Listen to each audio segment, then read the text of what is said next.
the FNL Network talk show. Hello, everyone. Welcome to FNL Network talk show. I'm your host, Eugenia Kuzmina, and I'm here at the fashion studio with my amazing co-hosts, Linni, David, and Cory. How are you doing, guys? Great. All right. I'm so excited to host the show. Actually, I am here with the founder of FNL Network, Rocco, and we're doing a photo shoot for his wife. She's a fashion designer from Ukraine. I did her show this season at LA Fashion Week. Hi, everybody. We're here. Oh, wait, you have to. Sorry. Welcome. It's a little behind the scenes perspective of what's happening. We have a full-blown photo shoot studio here in Los Angeles. Let's show it. Oh, well, you're the host. No, well, you can co-host this okay. part of. You can explain. Whoa. Oh my God. Okay, hold on a second. This is live. Yeah, it's live. I'm co-hosting here. We are here. Can you hear us both? Yep, we can Yes. hear you now. Okay. Yes. Perfect. So come, Okay. come. So yeah, join us. So this is the behind-the-scenes perspective of the shoot. Photographers and models, and you can see amazing clothes, the designer. So it's really, really exciting to host a network show and also be on the shoot at the same time. Right, and we're filming here for an episode of the behind the scenes of shooting the collection, which will be on the network probably within a week or something. But Yes. she's doing a great job. She's a supermodel, by the way. For anyone out there that didn't know that. Hi guys. Okay, I'll talk to you guys later. I'm gonna get back to work. Thank you. All right, back to being professional. I'm excited. It's my first show with David and Cory. Thank you so much for being here. And I have 3 questions that I came up with. Let's start with fashion, since we started with fashion. I have a question for you guys. Balenciaga show just happened a couple of days ago. I think it was yesterday, actually, in Los Angeles. I don't know if you're familiar or have checked their collection. It is shocking. Kim Kardashian, of course, was there. Half of A-listers. It was done on the street. And one of their bags was from Erewhon. It's a really famous store in LA that, is super overpriced and kind of became a celebrity hub. So they definitely went for shock value. There's a lot of diversity, but what do you think in fashion? I feel like it changed a lot over the years, and now everybody's just trying to get attention. Do you think it's a good thing to do it that way? Do you think it's overdone? What are your thoughts about that? I'll start with Linni. I knew it. I knew you were going to start with me. So cliche. Okay. Well, I think what's fascinating about Balenciaga in general is just they have a lot of shock value just in the history of their brand, and yet then they always issue apologies. So I think they try to push the line. They want to see where that line is. If their main target audience revolts against it, then they back off and issue an apology. I think that's the name of the game for them to try and get publicity. And in general, just with fashion, do you prefer yourself to wear something shocking? Like, do you go for that, or are you like appalled by where it's all going? Oh no, I'm like, if I could be a 1950s model, I think I would do that. I prefer the modesty of all costs. I enjoy that vintage look. So no, I would not do the shocking stuff myself, but I'm sure others can pull it off. I just would not be one of those. Interesting. Okay, David, how about you? Well, when it comes to fashion, I'm a t-shirt and jeans kind of guy. So, I guess the most shocking stuff I would have is maybe some t-shirts that, recollect something from the past. I definitely love the 50s. That's awesome. I mean, if I could be a greaser, I'd be a greaser. There you go. I definitely love wearing, t-shirts that make a point, and it's more or less, it reminds me of where I grew up, what I'm about, where I'm from. But as far as fashion goes, I think it's an interesting concept. I don't know enough about it, but I do know that throughout time, fashions have been crazy in a lot of different aspects. I was reading something the other day in some history book that was talking about shoes having to be super long, and the longer they were, the richer you were.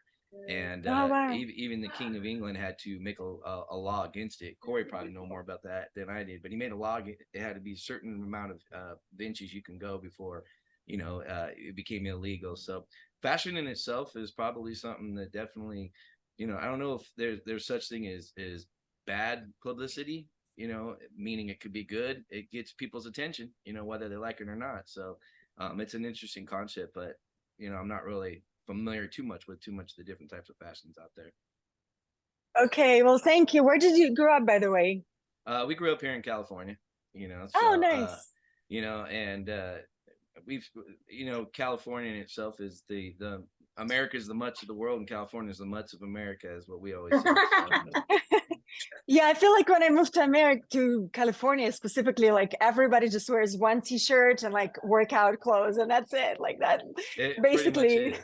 Well, the good thing is I don't think it's teaching high school, I tell the kids all the time, we grew up in a materialistic world. Nowadays, they can wear whatever they want, unless it comes to shoes. Shoes, for some reason, kids love their shoes nowadays. But kids wear whatever styles they want nowadays. Not like when we were young.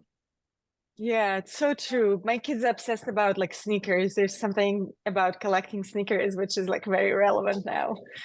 Our dad would never bought me expensive shoes like that. No, they know all the seasons now for when the shoes are coming out. A lot of my students do. It's pretty entertaining to watch. But yeah, like David said, when we were younger, Converse and Vans were actually the cheaper shoes to buy.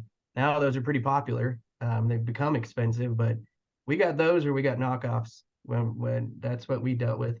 But as far as style goes, yeah, I'm with Dave. We're mostly just classic Southern California, right? Got the hoodie on, and a lot of times we got shorts and sandals, so we're ready for a flood or the wind. We don't know which one we're going to get out here, so that's just kind of what we go with.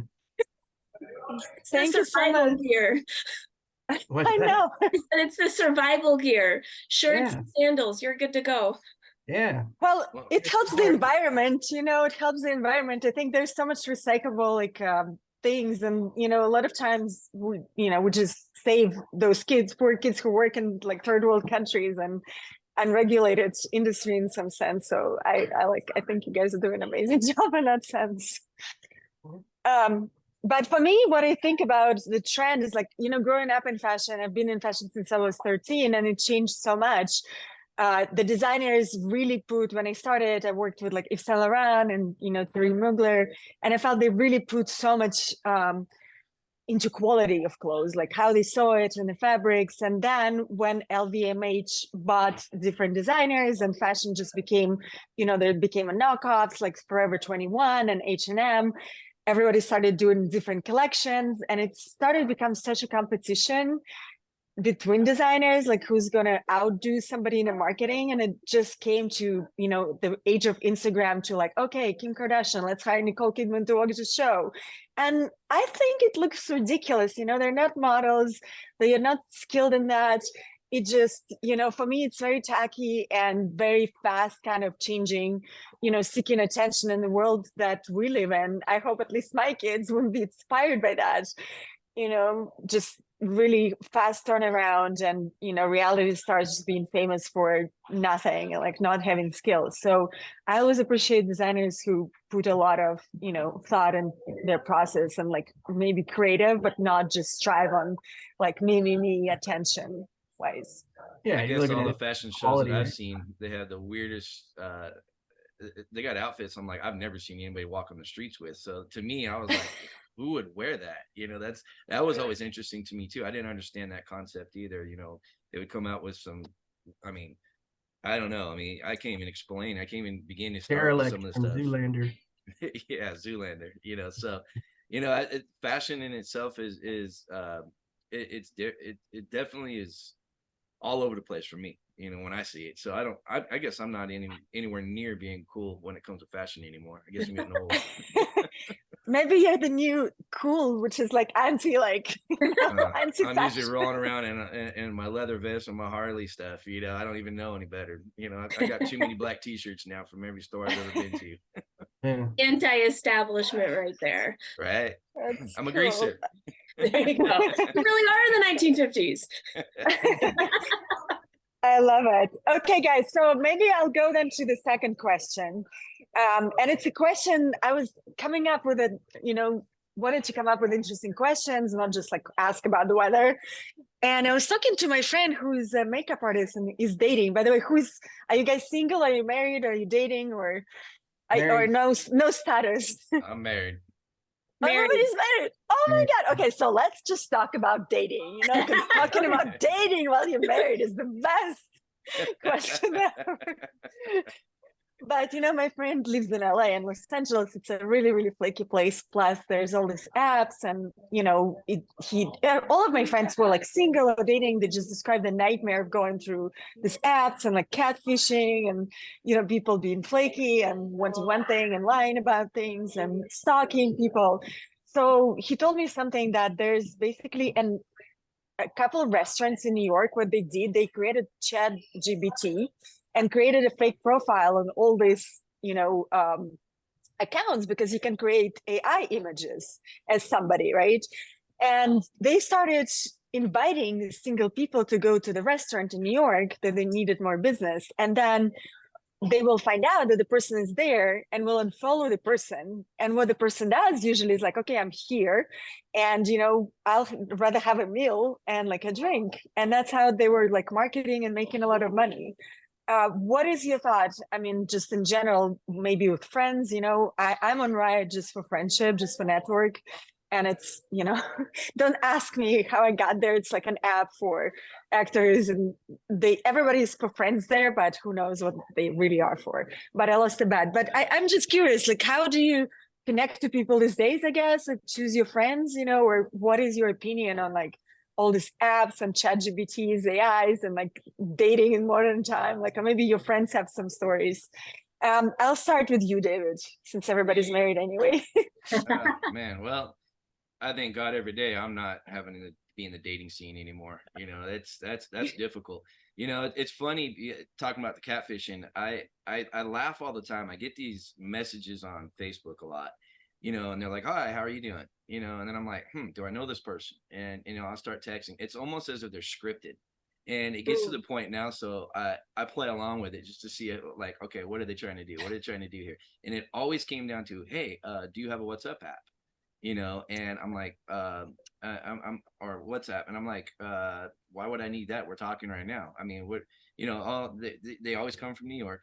They're a business person. And then, I mean, I already know what they're doing. They're trying to catfish me. They're trying to get me to put money into something. They're trying to, it's fake stuff, but it always works when I tell them flat out. I'm like, you know what? I've already seen this script before. You need to get a better script, and they by then they don't usually talk back. They're like, oh, okay, that he gets it. And then I'll wait about a month and it'll be a different person with the same script again. So, I mean, I could see how people are getting sucked into this stuff. I mean, it's so easy nowadays, and everybody could sit there behind their phone, behind a computer, and just make up any lie they want. And I think it's very interesting, to be honest with you. Yeah, same different tools, right? That kind of stuff happened when we were younger too, but now the online and the not as much the AI, I wouldn't say, but we got scammed on the phone calls, right? We still get the spam phone calls all the time and stuff like that. So that whole idea of using that as a marketing scheme has always been there, but they got new tools with it and stuff. And part of me thinks with what you said with the restaurants, part of me finds that it's something I would never do as a restaurant owner. It's bad business, I think. But on the same token, it's kind of clever, right? It's kind of clever way to get more business. I mean, they've sucked some people into it, and it's terrible. I can't say no harm, no foul. Somebody's feelings are being hurt on that, but all you can do is tell people like that you got to protect yourself, and it should have been that frame of mind as it is, right? You don't believe everything you read on the internet. It's the same thing we were told about. Don't believe everything you see on TV, right? You got to take everything with a grain of salt. So just life lessons. If you end up at a restaurant, give them a little toast for getting you there, and then after that, be more careful next time, I guess. That's true. So you guys never actually dated on like apps, right? No. Oh heck no! I was married before iPhones came out, so. Oh gosh, you're so lucky. I don't know. I have a couple buddies that have done it, and I laugh every time. I'm like, wait a minute. Okay, first of all, his standards are way up here, and he keeps forgetting that he's no longer in his 20s and 30s. And I've told him before, the older you get, the harder it's going to get. And as if it's too good to be true, it's not real. There's a reason that person is, on this app with you right now. And then he thinks about that for a minute, and I couldn't do what he does. He's driven all over, the country to different places. He's like, oh, I'm gonna go meet him, and then it's always a horror story. It's always a horror story. Oh my God, what is the worst story? Can you share something? Just curious. Well, he had I do know one. He had a girlfriend. He didn't want to call her his girlfriend, but he met her, and she liked him a lot, but he wasn't really into. Let's just say her picture wasn't what he thought she looked like. And so she was falling in love with him, and he was trying to be friendly, and he was trying to figure out ways that he can, cut her off. And sad story, she ended up getting hit in a parking lot and run over. And now she in a coma and everything. Everybody was, he felt bad, just when he was ready to break up with her. Now all of a sudden he's got to go down to the hospital. He's got to go see her. And I just kept saying, man, now you got to do something, man. You just can't bail on her. She's going to be deformed forever. And it's just stories like that. I'm blessed that I don't have to be stuck doing that anymore. Blind dates in the old days always sounded funny on TV, but I don't think I could ever do a blind date myself. I don't know if that's the app's fault that happened, right? That could have been happening in regular dating right there. Probably could have, but I just know that every time he has something, it's there's always something that's hidden behind it, and he's trying to figure it out, and sometimes it's too late, or I don't know. I'm glad I don't. Yeah, it's the catfishing part, right? Where what you're seeing is not always what you're going to get. That's what's different with the apps. And yeah. Well, how did you meet your wife? Me? Yeah. Oh, believe it or not, my mom always said never meet you're not going to ever meet a wife in a bar. It was a Tuesday night in the middle of a week. I was not in a good mood. My buddy wanted to go out, and he goes, hey, let's go shoot some pool. And I was like, fine, whatever. We went out, and there was 2 other girls in there, and one of them happened to be my wife, and she was there for the same reason. She just got out of a breakup. She was mad. She didn't want to go out. Her friend drug her out, and we just happened to meet up. And and then I tried to pull off my old I'm too cool for her kind of a thing, and I gave her my number, and she ripped it up in the parking lot. And her friend absolutely loved me, so she got it all back together. And so told her she needs to call me. And I kept asking my buddy, hey, has she called yet? Has she called yet? And he kept telling me, nope, not at all. And turns out about 2 or 3 weeks later, they'd been talking on the phone, and I thought they were starting to date, and I thought he was blocking me. And I basically told him in the long run, I'm like, man, I'm not going to fight you over a girl. And then I found out that he'd been lying to me and her, and he kept telling her I wasn't around. So he would just sit there and talk to him. It's a long, funny story, but in the end, I met her at the whim. When you least expect it is when somebody usually comes along. That's the way I see it. Yeah, that's so true. How about you, Cory? It's kind of similar, but a little bit of the opposite.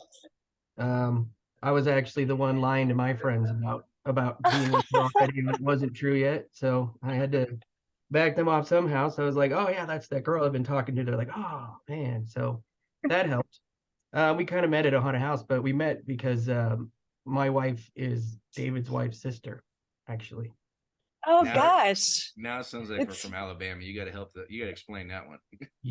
They're sisters and we're brothers. It would be like 2 twins marrying 2 twins. It's not Alabama.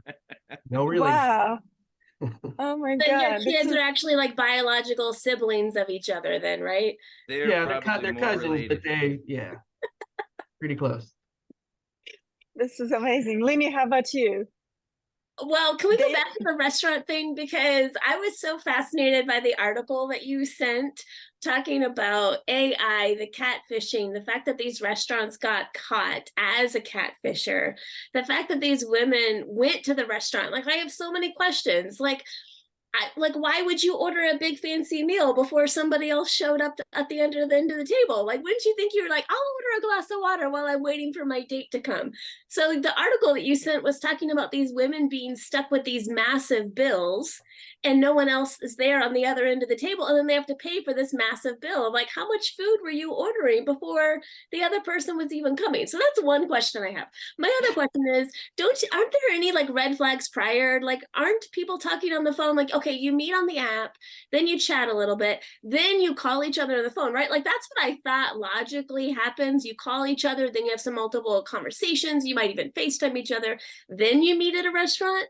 Like the fact that like skipping the part of talking on the phone is completely gone. I'm so fascinated by that. I don't understand and the article was saying that women were so desperate for a date that they were ignoring all the red flags so that they could go to the restaurant. Anyway, those are all my questions. I don't have answers. I'm just so curious of what woman would actually make those decisions. Well, now you're making sense, and that doesn't happen in the dating world, right? So this is probably why I'm not in the dating world, right? right, we got out of it for a reason. Oh my God, I read that article too, and I thought the same thing. I'm like, what the hell were they buying? You know, what? I mean, maybe they were waiting for the person to get there as they were drinking drinks as they went along and hors d'oeuvres and thought it was going to happen. But I don't know. I agree with Cory. Maybe just some dumb people got caught up in something that they're too gullible. Especially if it was AI. I mean, have you ever spoken to AI? Who falls in love with that? It's half the time it's unintelligible, and the other half it's like you can be smart, but yeah, I don't understand how that happens, anyways, right? Well, isn't there a movie? Not falls in love, but falls for it, right? There you go. Well, isn't there a movie about that where a guy falls in love with the Siri? Yes, Her. It's called Yeah, Her. Right. Yeah. Yep. Well, that's supposedly what's happening now. You know, actually, like in our world, I know somebody approached me and said, let's do scan of all your body. And basically then we can sell this image for somebody with a helmet, and they can have an experience with Eugenia, right? I mean, in my case, it was like closed on, but there's some OnlyFans models that sell something more. And I was like, oh my God. And I swear to God, it's already like in the works, and a lot of influencers are in that. So it's just really fascinating, like where is real and where is not real. And Linni, I agree with you. Why wouldn't anybody call right on the phone? But it's such an old-fashioned thing now. Like, I don't know how about your kids, but my kids, they just always text. They don't even, they have so much mental disorder and anxiety to talk to anybody or call anyone. They literally text me like from one room to the next, not even talking, standing up, because that's how they socialize all the time. Well, then that makes me wonder, then why would you go to a restaurant then? Why would you want to have a conversation? You've never had a conversation before. And now you're stuck until dessert. Like you're stuck for a long time in that restaurant, especially if they're slow. You cannot leave in the middle of that, right? I mean, I'm sure you could, yeah. People have. But like, if you don't want to have a conversation, I wouldn't go to a restaurant. Yeah, well, the food and even if they were talking about they just wanted to go to that restaurant, if some of them actually said that, I'm like, well, now you were talking about using this other guy, so now I feel a little bit even less for you. Because you want the other guy to pay the bill, right? You were looking to use somebody and you got used instead. So if that's all it was about, if some of them actually said that, then I kind of got that out of that article too. I think that whoever they were expecting whoever was supposed to meet up with them was going to buy it.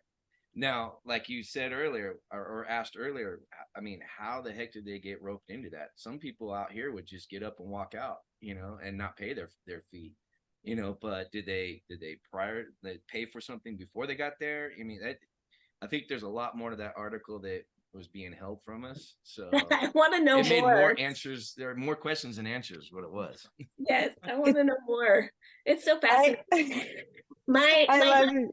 My husband's best friend, he and his wife met on a dating app, and now they've been married for 14 years. They have 3 kids, and they kissed a lot of frogs in the process and finally found each other. And, and then on the flip side, my dad and his wife found each other on a dating app, and I think that's the worst thing that ever could happen. And they each ignored all the red flags. So I don't even necessarily know if it's the dating app is the issue, more as it is the desperation for companionship that then you ignore all the red flags. Yeah, I think it's so true, especially now, like after pandemic and the strike in LA, for example, like people just desperate for some kind of connection that would get anywhere, especially in the big cities. I feel like we kind of got disconnected. I mean, it's talking about dating, but like talking about AIs and ChatGPT and crime, for example, that happened to somebody that I know, that ChatGPT or an AI somehow generated the voice of her daughter, who was on another state or traveling somewhere, and then basically called the mom, who's really rich, and they targeted her. And they created like that the daughter was crying and screaming and they're going to hurt her, and of course she wired all the money, only to find out that it wasn't even her daughter's voice. That's what I think they did. Wow. So yeah, so you have to be like so careful these days. I just always check like, what is the scam, what is the new scam this week that's coming out. So was she not able to get a hold of her daughters? Like she instantly went straight to her friends? She didn't know that it's possible to generate somebody's voice, and what they did is they went to her TikTok, I think, or Instagram, and took that voice and attached it to something where it can like tell whatever you want with her voice on top of that. Wow, that's so fascinating. Again, that's the kind of thing that, like, if you could do that, just imagine applying it in the right way. I mean, the lengths that you're going to accomplish, that's very clever. That's very wrong, but that takes a lot of effort and time and thought process. Just apply that somewhere else. I know. Well, now they're rich, so I don't know if they were arrested or not, but they got what they wanted. Moving on. Yeah, exactly. If they did it to me, I don't know if, they ain't gonna get far. I don't have that kind of money. I'm like, well, you're on your own. His name's Cory. It's not Cory. It's funny. I don't know. But let's go on a more festive question. Thanksgiving just happened. I know we've been all through so much in the world. And I was just wondering and curious how specifically, like, Thanksgiving have you spent, and do you have any kind of traditions for these upcoming holidays? I think we've all been through the roof with, the news and everything else. And I just wonder if you kind of come up this year with some ideas and how you celebrated. Well, Cory, or eat, drink, and be merry. That's what we do. We find an excuse to do that as often as we can anyway. So we love the holidays. We love all the holidays. We do St. Patrick's and all of those as well, but we do a Viking feast. Like, we've made up holidays just so we can have a great time. So we definitely enjoy Christmas, Thanksgiving. We play a lot of sports in our family. We go out, we do pickleball, basketball, football. We hang out, we watch older movies together, we play a lot of board games together, and that's kind of what we do. We spend time together and enjoy it. So as far as traditions go, we got some family traditions. Like, we always go and get pizza at this place, Vince's, on Christmas Eve. We've always done that. And then kind of a lot of family friends join us for that, and they come over and we kind of all open presents on Christmas Eve together, and then everyone goes off to their families the next day. So we do something called Elf Night. Yeah, we do. Actually, the kids do. My oldest daughter started this years ago, and so it made an excuse for all us adults to be able to go out and have a good dinner, and have fun. And so we would buy them all this candy, and it's the most disgusting thing ever. They take the spaghetti and syrup. Yeah, they do all the Pop-Tarts, and they have a smorgasbord of food, and the kids watch Elf, and they make spaghetti with syrup like he did and eat that. And that it's good that we get to get out, but don't come back with a hangover and watch what they're eating, because you're not going to feel too good. I tell you that, But we do Elf, so that's a tradition that they've done. We used to do Christmas caroling with my dad when they were out here living here, and we started something last year in our neighborhood where we walked around. Anybody put Christmas lights up at their house, we went around, and it was supposed to be just passing out cookies. And then my dad came into town, and it turned into, we did karaoke Christmas carols for everybody, and it was a lot of fun. It was a lot of fun. Yeah, handing out gifts to all the neighbors that put up lights. That's so great. I go Griswold in my house, so it looks like, every nook and cranny's got lights in it, and I just got done. It took about 2 weeks to do, and with help from everybody. And we go as much as we can to be festive, around here. So it's a lot of fun.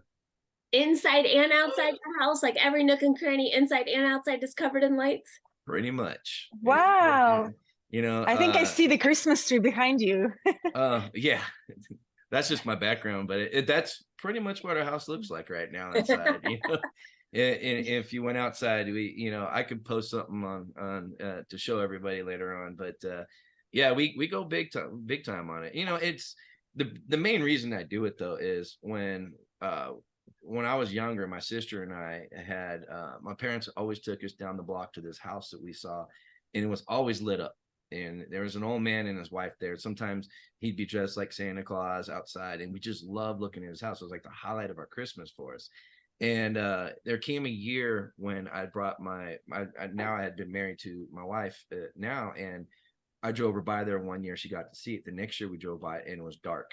And I didn't know if they moved or what. And there was a sign on the fence that said, unfortunately, he passed away this year. So we had to sell our stuff. And it was depressing. And I told my wife, I said, one of these days, when we get enough money, and we're going to build every year from now on out, we're going to just keep building and buying stuff. I want to do that for kids, until I'm ready to retire or, kick the bucket. But, either way, it's been something that we've built. Now my friends come over and they're like, man, well, you must be rich. I'm like, no, that music box been in that yard for 20 years. It's been through storms, blizzards, Nebraska, you name it. It's been through it. I can't believe, how well it's been made, but we just add stuff every year, and we love it. Love doing it. The older I get, the more it hurts after I'm done, but this is why it takes you 2 weeks now. Oh yeah, it takes 2 weeks, and a lot of screaming and yelling at everybody. Kids want to come and help, and then, like one of my nephews helped with a tree. He got done with it. I'm like, I can't believe it took you that long. Then I realized he did it all upside down. I'm like, oh no. Then you had to climb up the tree with the cord and tie that down and everything. But he was determined. But it's a lot of fun. We love it. So cool. How about you, Linni? Well, we are a lot more simple than the Stowe brothers. We've always been, we love baking. We're big bakers. And so we always make cinnamon rolls for all of our neighbors. So we make it for ourselves and make it for our neighbors. So that takes a little while. But I love Christmas. I love the simplicity of it in a way. So this is totally opposite. With my kids, it's so easy just to want to give them absolutely everything they want. And so we realized as parents, we had to be like, okay, we are pulling the reins in on ourselves. So we tell our kids they get 4 gifts, because Jesus got 3 and then there's Santa. So you get 4 gifts, and somehow the 4 gifts still multiplies. So they have the 4 gifts as tradition, and then everything else gets like put into stockings, because now I have teenagers and all they want is jewelry. So that goes into stockings, and we open those first thing in the morning, and we always do a massive big breakfast, and we eat the same thing for breakfast every year. It's always the cinnamon rolls. So that's part of our tradition. We also have an olive wood nativity set that my mother got in the 1960s in Israel, and it's been passed down through the generations. And so I just went to Israel, and my nativity set is supposed to be coming any day now. So I'm so excited. Went to Israel, bought it in Israel, and that will be a huge tradition for us as our family of starting it and putting that up on our mantle. So I'm excited about that. Yeah, that's awesome. Yeah, definitely. Yeah, I love it. Yeah, for me, yeah. Go ahead. Oh, and I was gonna say that our wives, they do tamales every year, and next weekend is tamale weekend, so we're super excited about that. They used to last for a long time because they'd made so many of them, but now they, if you don't come over and get your tamales, they're gone. Yeah, I love it. I love the holidays. It kind of like reminding us, right, what's really important with everything that's happening. It's like connection and family and, things that are not material. But yeah, I think for me, what I really love this Thanksgiving is our school for my daughter. They invited all the parents for lunch, and every single person was saying what they're grateful for. And a lot of times, there's like parents, attention, like who's a good parent, who's a bad parent. Like I always felt a little bit disconnected, especially in pandemic, because we don't really see each other, and it's LA. It's, you don't really have time to know people that well. But it was so heartwarming and so connecting, and really people were crying and, just saying things that they have, like grateful for their family and all these kids, saying all this, like, really wise things. And you look at people who you maybe don't know, and you judge them and think that they judge you. But at the end of the day, I feel like it was so connecting to know that everybody kind of wants very simple things. And it was really beautiful. So I thought that's a great tradition that school created this year for LA. And usually our tradition, we're kind of a modern family. Like we travel on Christmas Day because it's the best day to travel because, you know, not a lot of people do that. But we still buy Christmas tree because my daughter loves decorating. That's like her favorite thing, of course. And yeah, we just got a new tree and she's decorating at home while I'm on the photo shoot. So I'm missing a little bit of the time. But in Russia, we actually don't have Christmas. So I didn't grow up with Christmas at all. My birthday is on Christmas. So I'm really, really mad that, you know, now I only get one gift and have to remind everybody that they have to give me two gifts. Like, yes. Bare minimum, 2 gifts, bare minimum.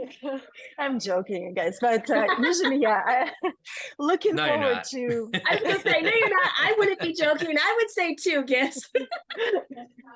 I say that all the My time. husband, I was like, my husband, you buy me a Rolex last year. He's like, you're so Russian, you know, and I was like, this is an investment. You don't understand. I still didn't wear it because I think it's really tacky to wear a Rolex. But, you know, I was like thinking how to invest in this economy. Eugenia, you just tell them 2 Rolexes, 1 for each watch, right? Birthday and Christmas, they're good to go. I know. That works. Well, talking about that, since we have like a little bit more time, what do you guys think about the recession? I just want to ask that a little bit question, because like, how do you deal financially now? Like, what are you putting into savings? And I know a lot of people are freaking out, you know, especially in America, like there's elections coming up. But what do you do? The market is really strange, you know, the house market. And how do you personally like prepare yourself for, you know, what strategies do you have? Like gold and silver. Yeah. Okay, David. We've been buying gold and silver, you know, a little bit every month, you know, not to resell it, you know, obviously, but you know, just in case, you know, and keep it in a safe. But you know, I have a lifetime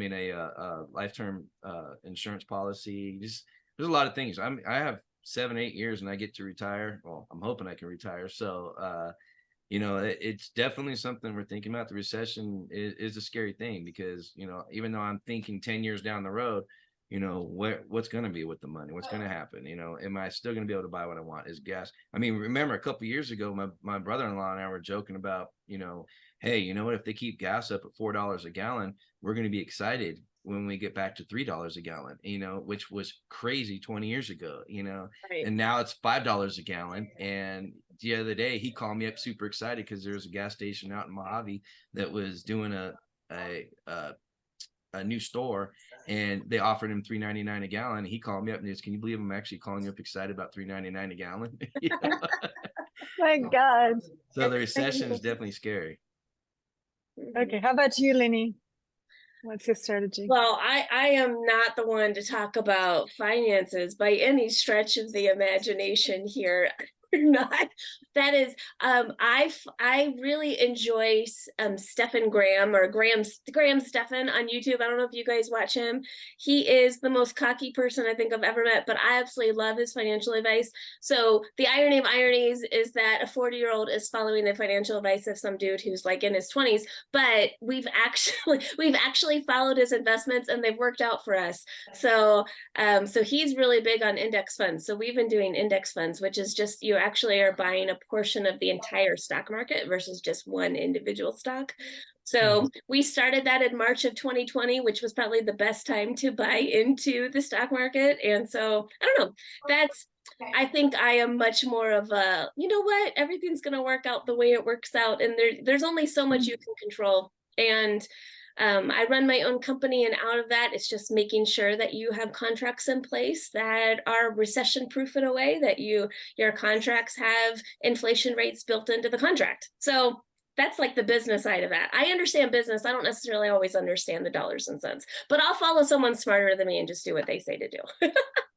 What's his name again, Linni? Oh my gosh, it's so embarrassing. It's either Graham Stephan or Stephen Graham. I think it's Graham Stephan. Okay. It's one or the other. That's so bad. I don't know. He's just great. I'm going to find it. I will go on to Cory. I'll find it. Okay, Cory, how about you? Well, she hit the nail on the head with that. Just that, you know, things can change. And I don't panic about it either. I mean, there's no use in panicking about anything, but it's definitely, you want to be smart about it. And David pointed out, silver and gold, that's great, because who knows how much the dollar is going to be worth 10 years down the road, 15 years down the road. So savings not necessarily our way either, as much as investing or finding ways that money is going to grow with the times, right? And so same thing, we're always looking for all kinds of people online. And like when you said, when I said you nailed it on the head, hit the nail on the head, is because I always say I'm never the smartest guy in the room, but I'm going to find out who is, and I'm going to go ask them, right? Just do what they do. Yeah, it's Graham Stephan, by the way. Graham Stephan. Graham Stephan, okay. I'm second. That's Yeah, if great. you wanna own a Lamborghini, you're gonna go ask the guy that owns a Lamborghini, not the guy with the Pinto, right? That's so true. Absolutely. I think that's an amazing approach to life, just in general, like not to be the smartest person in the room, no matter how much you know. But yeah, I'm kind of with you, David, like I invest in gold a lot. I think it's old-fashioned way, but I feel it is safe way. As well as any kind of natural resources, and diversify the portfolio with like Apple and technology. I don't think it's going to go away. Netflix went through the roof. Their stocks were amazing, but you have to really like see and know when to buy and when to sell. The market, it's quite a lot of work.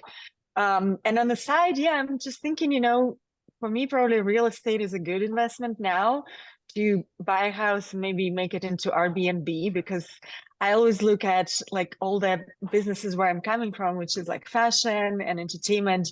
They definitely got financing cut like pretty much in a lot of ways for the artists. It used to be, we used to walk out of the fashion shoots with like 100,000 in cash.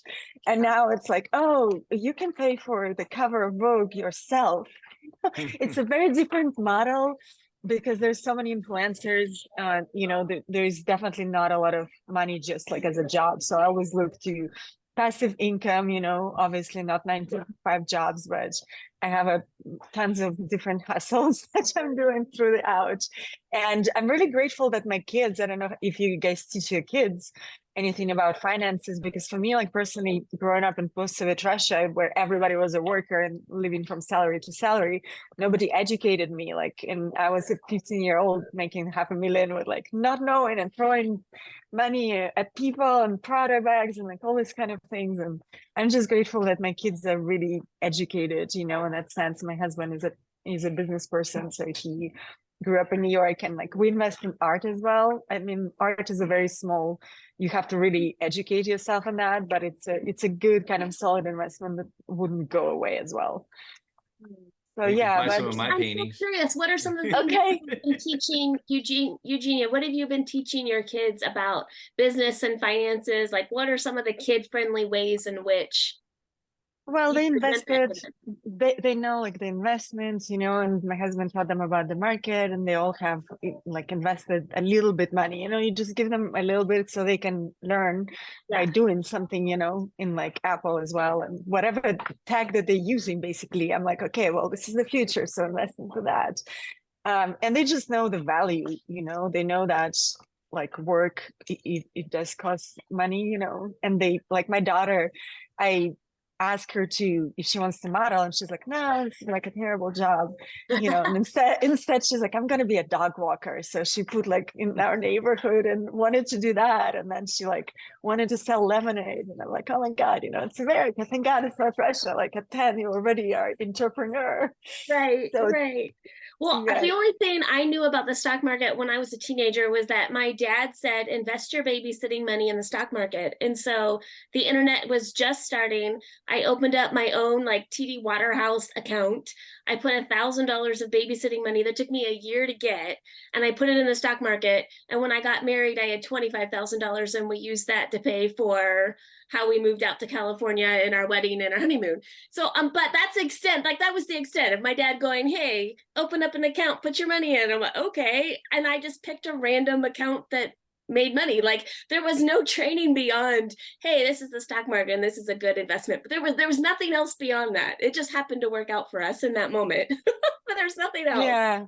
In 1998, I think it was I remember my wife, we had some extra cash from our taxes back then, and we were in the military, and she came, I remember distinctly, I was sitting on my little laptop, and I think I was checking my email, and she said, "Hey, what about taking $1,000 that we have and putting it in stock?" And I was like, I didn't understand anything about stock. My parents didn't teach me about stock. I just didn't. The only thing I knew about stock was from the game of life, and you just put your money on there, and I hope I spin it, and I get it. But she came to me, she goes, The lottery. yeah, she said the best thing we can do right now. She goes, maybe we should put in this thing called Amazon. I said, Amazon? Who the heck's gonna buy books? Nobody's gonna do that, and let's not do it. So we didn't do it. And to this day, whenever she comes up with any kind of stock advice, and she goes, let's do this, I'm like, hey, do it. Because if I look back at how much money I'd have now from that, Yeah, I knew nothing. I know. So I think I ended up going and buying a new PS4 or something, or PS3 back then. How many people even remember that Amazon used to be all about books? Yeah, I do. do. I bought True. all of my textbooks for college on Amazon, and I remember that was the only thing they sold, and that's how I got Yeah. all of my college textbooks. Well, Amazon is definitely not going away, but it's interesting. Somebody told me about the scam that Amazon is doing. Like, don't buy vitamins on Amazon, because they found like a lot of vitamins were fake, and they were just like produced in China somewhere, and then it was a placebo. But this is one thing that like I would never ever again buy on Amazon. Wow. That's Eugenia, you know so much information about so many things, that your brain is so fascinating. Oh, thank you. Gosh, and my brain, I wish it stopped, one day. I'm like, note this up. I've learned so much in 47 minutes. Okay, well, last fun question, really fast, because celebrity culture is interesting. Tiffany Haddish just got a DUI and about to be canceled. She's a famous comedian, if you guys don't know, but she's been going through a rough time. What do you think about that? Like, I think now, because it's holidays, right? I'm sure DUI is going to be like right and left, and she was passed out in her car. But people want to cancel her over this, and what do you think? It's fair for people who are like in front of the camera, who are making a living? She came from the street, basically doesn't have a B plan. Do you think it's fair for us all to do that? I can't stand cancel culture Linni, in the first place. Oh, sorry. No, go for it, David. It's okay. No, David, go ahead. David, I say it one I more can't time. stand cancel culture in any way, shape, or form. Kids say that all the time. Oh, you can't say that, you're gonna get canceled. I'm like, well, then cancel me. I don't think everybody should get a second chance, the way I look at it. Now, I don't know enough about her situation or anything about that, but I could tell you this, that people get themselves in messes all the time, and that could be a defining moment in their life that shows them what they need to do. And like you said, that there's no backup plan. What do? We have to remember, most of these people that are just shoved into the limelight, that just money in front of them, they don't have that pyramid that's been building up throughout the years. They don't have a foundation. So when somebody gets in trouble, something happens like that, yeah, you can like, oh, that sucks, but I think what's more important is, what do they do with themselves afterwards? And instead of just, oh, you're done now, because anybody in this room, we've all made mistakes. Every one of us, some of us more, I'll be the first to admit that, but at the end of the day, everybody deserves a second chance. I don't think that's fair. I think that's just the problem. I think it's probably, like we started off the show with fashion, I think it's a fashionable statement to cancel people nowadays. So, and back to the t-shirt thing, I do have a t-shirt that I do wear. It's a skeleton hand. I just wore it because I thought it was cool, and it was a skeleton hand flipping off the world saying, this to your cancel culture, and I thought that was funny. But again, I don't know if that was shock value or it was just me being able to flip everybody off without saying it. But you wouldn't lose your job over it, right? Like you could wear that out on the streets, and you're not going to lose your job because you wore that. Well, I don't know. I'm a teacher. You never know nowadays. And I might get canceled. Well, I wasn't saying at work. I'm probably going to get like canceled now that everybody's going to hear about it. Right. But you're right. It's I don't have a problem with people that do that. It's like, oh well, heck, everybody's got things in their box that they don't want everybody to know about. Unfortunately, that's on live TV or the news. It's out there in the public and everybody knows about it. So I feel bad. Yeah. I mean, well, true. How about you, Cory? Sorry. Similar things happened like with Robert Downey Jr., right? But we all cheered the return. and the return was Iron Man and everything else. You know, everything that he's accomplished since then has been bigger than what he accomplished before. And he did have to hit rock bottom. I can't say anything to Haddish. I don't know much about her, but I think cancel culture is just the enemy of free speech in the first place, right? And what scares me about it is not just, you know, it's the attempt to cancel people all the time. Like Dave said, we got second chances. You know, we want to see people grow. You know, we want to see the phoenix rise from the ashes. Sometimes people, they do some pretty terrible things and they need to be called out for it. But if people like them and want to listen to their music or watch their movies afterward, let them, right? I don't have to watch it. I can change the channel. I can be without it without, you know, trying to get a call to arms for everybody that I know to stop watching this person because I didn't like what they did. I didn't care in the first place. So when they did something like that, you know, they're human. I'd like to see better for them, but you know, like video bomb. But would you guys like to be in our final group picture since we just wrapped the photo shoot? You guys can be involved and it'll be kind of like a behind the scenes perspective. As we're talking about the cancel culture. Yeah. Okay, sure. Come. Okay. Okay. Thank you all for watching the FNL Network talk show. Now you're going to see what it looks like behind the scenes over here. Come. Okay. So we're going to do a group pic really quick, all of us together. All of us? Yes. I'm going to stand. Where should I stand? I'm over, but I think we might be like this. This is hilarious. I think you guys know this guy. I know this. Okay.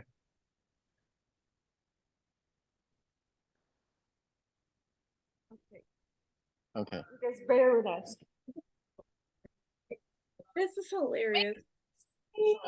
I think I was blinking. Okay, let's do it again.